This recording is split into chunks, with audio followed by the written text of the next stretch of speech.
साथियों, आज मैं आप लोगों को पढ़ाई के संबंध में कुछ ज़रूरी टिप्स देना चाहूँगा, क्योंकि साथियों हम लोग पढ़ाई तो करते हैं लेकिन सिस्टमेटिक ढंग से पढ़ाई नहीं कर पाते हैं। हमको पढ़ाई में कब कब विश्राम करना है, कब कब किस किस विषय को पढ़ना है और पढ़ी हुई चीज़ों का कब कब रिवीजन करना है, इन सभी चीज़ों की जानकारी हमें नहीं होती है, जिसकी वजह से हम लोग परीक्षाओं में कम नंबर ला पाते हैं। तो दोस्तों, आप लोगों को मैं आज 5 ऐसे आसान तरीके बताने जा रहा हूं, जिसकी मदद से आप लोग परीक्षा में उतनी ही मेहनत में पहले से कहीं अधिक अंक प्राप्त कर सकते हैं। मैं इसे सॉरी मेथड कहता हूं। तो दोस्तों, देखते हैं सॉरी मेथड क्या है। तो दोस्तों, सॉरी का पहला अक्षर है S. S for spaced learning, यानी पढ़ाई में विश्राम का महत्व। स्पेस्ड लर्निंग, योजनाबद्ध तरीके से पढ़ी हुई व सीखी हुई चीज व विषय को पुनः स्मरण करने की संभावना में वृद्धि करता है। हर 40 से 50 मिनट की पढ़ाई के बाद विश्राम उत्तम होता है तथा यह विश्राम करीब 10 मिनट का हो सकता है। और 10 मिनट के विश्राम का मतलब इस दौरान पूर्ण आराम, अन्यथा अलग अलग पढ़ी हुई व सीखी हुई चीज व विषय दिमाग को उलझाए रखेगी तथा स्मृति पटल पर व्याकुलता एवं गड़बड़ी बनी रहेगी। 10 मिनट का विश्राम के दौरान आप लोग मनपसंद संगीत सुन सकते हैं या हल्का श्वास प्रश्वास क्रिया, आरामदायक व्यायाम आदि कर सकते हैं। इस संबंध में मैं एक छोटा सा उदाहरण देना चाहूँगा। एक जर्मन शोधकर्ता अपने शोध में इस परिणाम तक पहुंचा है कि किसी भी कार्य में कुछ समय का विश्राम मनुष्य के पुनः स्मरण क्षमता को बढ़ा देता है। चाहे कार्य ठीक ढंग से क्यों न किया गया हो, फिर भी कुछ समय का विश्राम अति आवश्यक है। विश्राम किसी भी कार्य में एक स्तंभ का काम करता है। तो दोस्तों, आप लोग हर 40 से 50 मिनट की पढ़ाई के बाद विश्राम जरूर लीजिए। साथियों, अब अगला स्टेप आता है हमारा। सॉरी का सेकंड लेटर है O. O for over learning system, यानी पढ़ाई में अतिरिक्त समय देना। किसी विषय को घंटों पढ़ाई करने के बावजूद रिवीजन भी उसमें काफ़ी समय ले लेती है। ओवर लर्निंग सिस्टम में इस समस्या का समाधान छिपा हुआ है। किसी भी विषय को याद करें, उस विषय को याद करने में आपको जितना समय लगता है, याद करने के तुरंत बाद उसका 1/3 समय उसे रिवीजन करने में लगाएं। इससे आपका रिवीजन का काफ़ी समय बचेगा। उस विषय को याद करने की क्षमता में सुधार होगी। परीक्षा के दौरान उस विषय को झटपट याद करने की संभावना में भी वृद्धि होगा।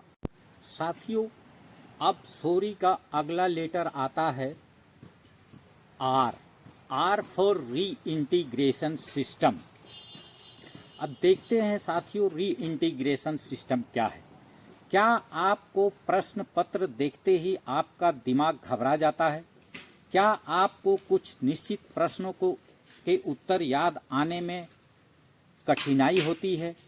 क्या आप प्रश्न पत्र देखते ही आपका दिमाग खाली हो जाता है? यदि आपके साथ ऐसा होता है तो आप री इंटीग्रेशन सिस्टम को फॉलो कर सकते हैं। यदि आपके साथ परीक्षा भवन में ऐसा होता है तो आप बिल्कुल एकाग्र हो जाएं व उस माहौल में जाएं जहां पर आपने उस प्रश्न को याद किया था, और मानसिक चित्रण करें कि आप किताब का पन्ना खोल रहे हैं और उस प्रश्न को याद कर रहे हैं। कुछ ही सेकंड में साथियों आपको मनचाही उत्तर मिल जाएगी और आप उस प्रश्न को बहुत आसानी से उत्तर लिख पाएंगे। तो साथियों, सॉरी का अगला लेटर है R. R for revision plan, यानी वैज्ञानिक रिवीजन प्लान। ऐसे कई छात्र हैं जो पूरा साल पढ़ते हैं, परंतु परीक्षा से पहले उन्हें सब कुछ फिर से याद करना पड़ता है। इस रिवीजन प्लान में इसका जादुई इलाज प्रस्तुत है, जो कि वैज्ञानिक रूप से भी प्रमाणित हो चुका है।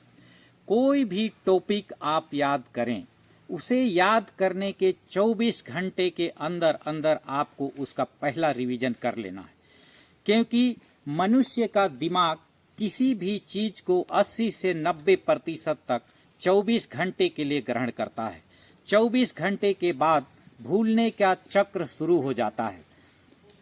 तो दोस्तों, आप लोग 24 घंटे होते होते उस टॉपिक को रिवीजन कर लें।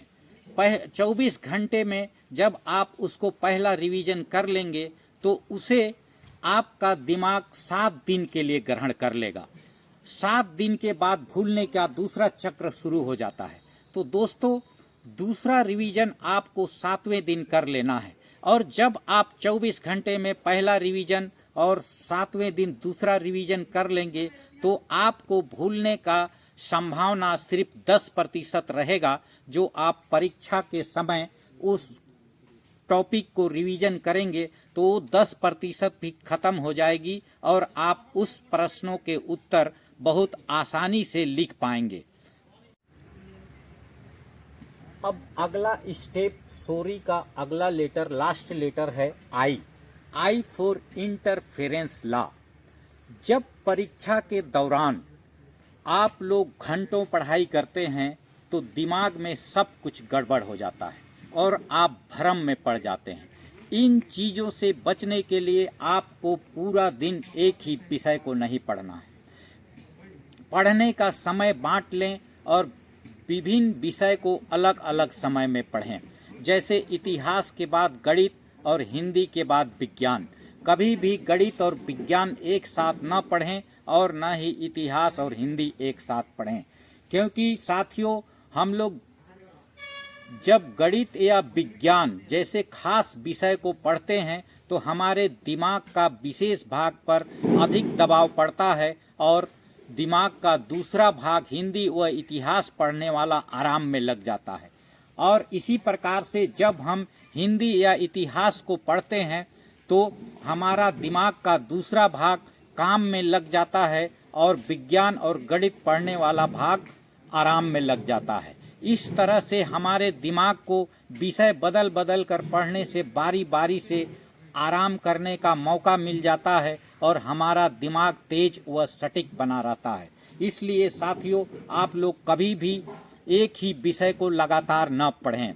तो दोस्तों, आप लोगों को जो मैं 5 आसान तरीके बताया हूँ, इसको आप लोग फॉलो करें और इससे आप लोगों को निश्चित रूप से परीक्षा में अधिक अंक मिलेगा।